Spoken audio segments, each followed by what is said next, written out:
Donald Trump got elected from your Western Illinois. Are they still behind him?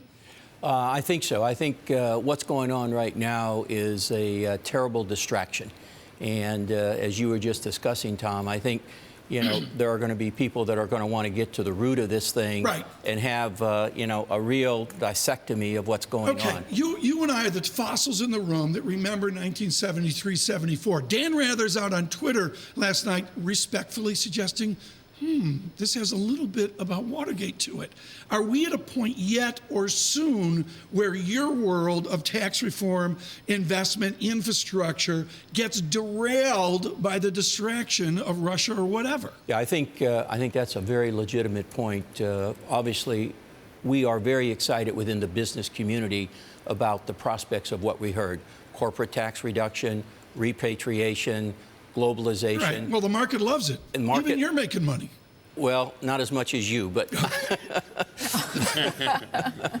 you're the expert in the room, Tom. But again, this is a real bump in the road, I think, for all of us right now. And it's not going to. It doesn't sound like it's going to go away. You and Kevin talking about this, saying really, it's a big distraction.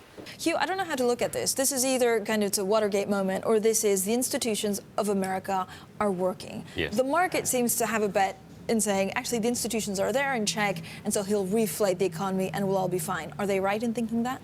Well, look, I think it comes as a... I think on the whole, the checks and balances in the US system are incredibly strong.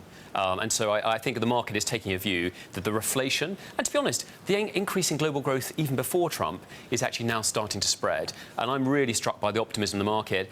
We got an over-reliance on monetary policy, so any stimulus at this point is good. I'm actually quite intrigued. I mean, obviously, we don't yet know the full details of the trade policy, fiscal policy, and infrastructure regulation, but at least I think the direction of travel is right. And what we need to be clear about is we may be generally right, but specifically wrong. And that's the challenge here, is what the specifics will really make a difference. Yeah, and Bob, is there a concern that actually the specifics need to be much stronger than what President Trump has delivered, because a lot is already priced in the market?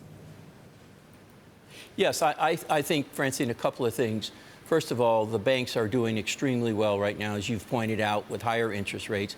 I think they're anticipating some rollback in the Dodd-Frank thing, where, they can actually go out and start doing some things relative to mortgages, as opposed to this phantom banking system that we've seen develop over the last couple of years. So I think that's very strong. I think Yellen's comments about interest rate increase, again, is a very positive sign.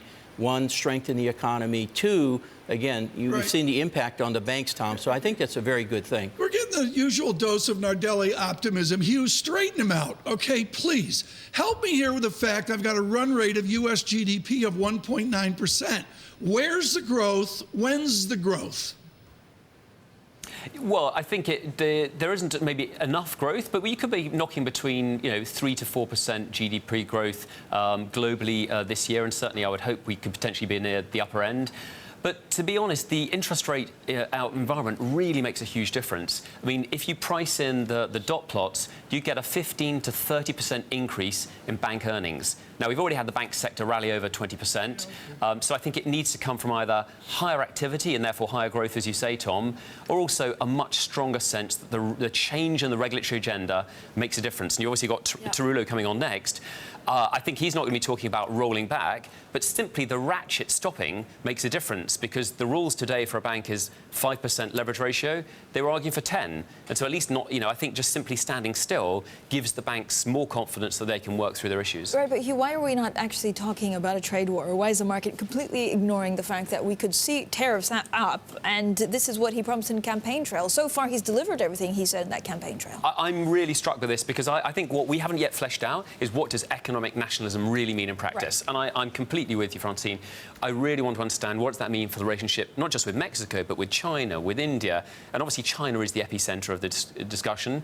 There are already a huge number of disputes at the WTO, but whether he accelerates that is really a big concern. I think at this stage, though, the market's assuming the checks and balances will ease off the worst of the excesses. We don't yet know.